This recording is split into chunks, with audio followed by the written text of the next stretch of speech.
श्वेता, आप लगातार किसानों से बात कर रही हैं। क्या प्रधानमंत्री की अपील कि अब वो घर लौटे, खेत खलिहान लौटे, कानून वापस लिए जा रहे हैं, उसके बाद वो घर लौटने की तैयारी में है? बिल्कुल, इस वक्त गाजीपुर बॉर्डर से मैं हूं गौरव, और आपको बता दूं यहाँ पर सुबह से जो मेरी बातचीत हो रही है, अलग अलग राय हालांकि किसानों की, लेकिन एक बात, थोड़ी खुशी जरूर है लेकिन पूरी तरह से खुश नहीं है। किसानों का ये कहना है। सुनील बालियान जो कि बीकेयू नेता हमारे साथ हैं, उनका क्या कहना है जरा सुन लेते हैं। बाकी किसानों से भी हम बात करेंगे। आप ये बताइए, आज प्रधानमंत्री ने जो फैसला लिया, उन्होंने साथ ही साथ माफी मांगने के साथ ये भी कहा कि किसान भाइयों को हम समझाने में असफल रहे हैं, क्या कहेंगे? देखिए, पहले तो बात यह है कि जो आज किसानों की जीत हुई है, सरकार की हार हुई है, थोड़ा सी खुशी तो हम लोगों को है। लेकिन सबसे बड़ी एक और चीज है कि आज जो लोग सोच रहे थे तानाशाह शासन चल रहा है, तो आज से जो तानाशाही का जो बोलते हैं नाश होने का या खत्म होने की पहली पीढ़ी शुरू हो चुकी है। लोग कहते थे वो मोदी जी नहीं मान सकते, मोदी जी तो बिल्कुल हट ही नहीं सकते अपनी बात से। तो आज मोदी जी ने अपने जो बयान थे वे वापसी लिए। किसानों में इस चीज की खुशी है।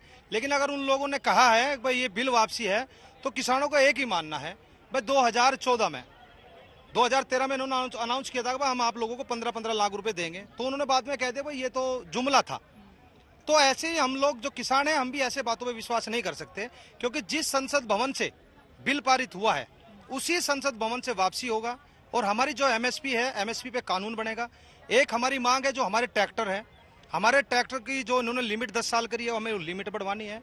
और कई मुद्दे जैसे बिजली अमेंडमेंट का है। बात वो है कि जिस तरीके से आज किसान यहाँ बैठे हैं, सिर्फ एक बात को लेकर के बैठे हैं हम लोग कि जैसे हॉस्पिटल में एडमिट हो जाते हैं तो इलाज पूरा ही करवाया जाता है, तो हम लोग अपना इलाज पूरा करा करके यहाँ से जाएंगे। अच्छा, ये बताइए कि साथ ही साथ प्रधानमंत्री ने आज ये भी अपील की कि अब किसान भाई जो हैं अपने अपने घरों और खेत की तरफ लौटे, तो क्या अब यहाँ से ये जो टेंट हम लगातार 1 साल से देख रहे हैं वो हटेंगे? देखिए, प्रधानमंत्री ने तो कितनी अपील करी है उसका असर आप देख रहे हैं। प्रधानमंत्री ने आज किसानों से गलती भी मानी है, और किसान इस बात को कह रहा है प्रधानमंत्री किसानों से गलती ना माने, प्रधानमंत्री गलती माने उनसे क्षमा मांगे। जो हमारी 750 औरतें विधवा हुई हैं, उनका जिम्मेदार कौन है? जो यहाँ 750 किसान शहीद हुए हैं, उनसे गलती माने, उनके परिवारों से मिले, उनसे वे क्षमा करेंगे तो ये किसान उन्हें क्षमा करेंगे। आगे क्या सोच रहे हैं आप लोग? यहाँ से वापस लौटेंगे अब? देखिए, लौटने की बात अभी नहीं है। अभी तो पहले संसद भवन से जो हमारे बिल है वे वापसी होंगे, वो उनका पूरा लीगल जो कार्रवाई है संविधान के दायरे में वो काम होगा। उसके बाद मोदी जी जैसा आज बोल रहे थे एक बार किसानों के लिए दुखी है, लेकिन जो 750 से ज्यादा किसानों की शहादत चली गई, उसके लिए एक बार भी आंख नम नहीं हुई। लेकिन हाँ, एक खुशी है हम किसानों को कि 1 साल में जाकर के ये तो देशवासी को पता चलेगा कि हम असली किसान थे। एक बात और बोली मोदी जी ने, कहला कुछ किसानों को मैं नहीं समझा पाया, लेकिन वो किसान उनके वाले ही थे। जो लोग हमारे विरोध में बोलते थे वो कहते थे बिल ठीक है, आज बिल वापसी हो गए तो कोई बात नहीं है, चुनावी एजेंडा है, इनको भुनाना चाहते हैं, अच्छी बात है, भुनाइए।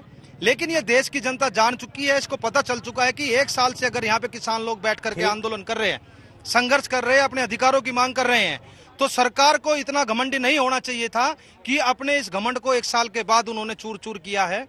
ये जो तानाशाही की सीढ़ी है, उसकी पहली सीढ़ी पे पहली चोट लग चुकी है। अब तानाशाही खत्म हो चुकी है देश के अंदर से, ये शुरुआत हो चुकी है, बिल्कुल बच चुका है। आज किसान अगर अपने अधिकारों के लिए यहाँ बैठा हुआ है, तो जब तक ये पूरे कानून वापसी नहीं होंगे, बाकी के जो हमारे और मसले हैं, बिजली अमेंडमेंट बिल है, ट्रैक्टर का बिल है, जो ये सारी चीजें किसान की जितनी मांगे हैं वे यहाँ से पूरी करा करके रहिए मेरे साथ। तो एक बात तो साफ है, जो किसान इस समय बोल रहे हैं वो अभी भी घर वापसी को तैयार नहीं है, तीनों कृषि कानूनों के वापस लिए जाने के बावजूद या उस ऐलान के बावजूद।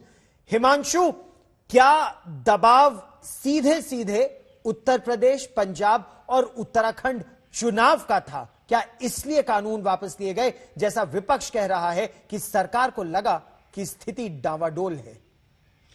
देखिए गौरव, मैं आपको बता दूं कि पिछले 2 हफ्ते पहले जब पेट्रोल के प्राइस घटाए गए थे दिवाली से पहले, उससे पहले देश भर के अंदर जो उपचुनाव हुए थे उसके नतीजे आए थे।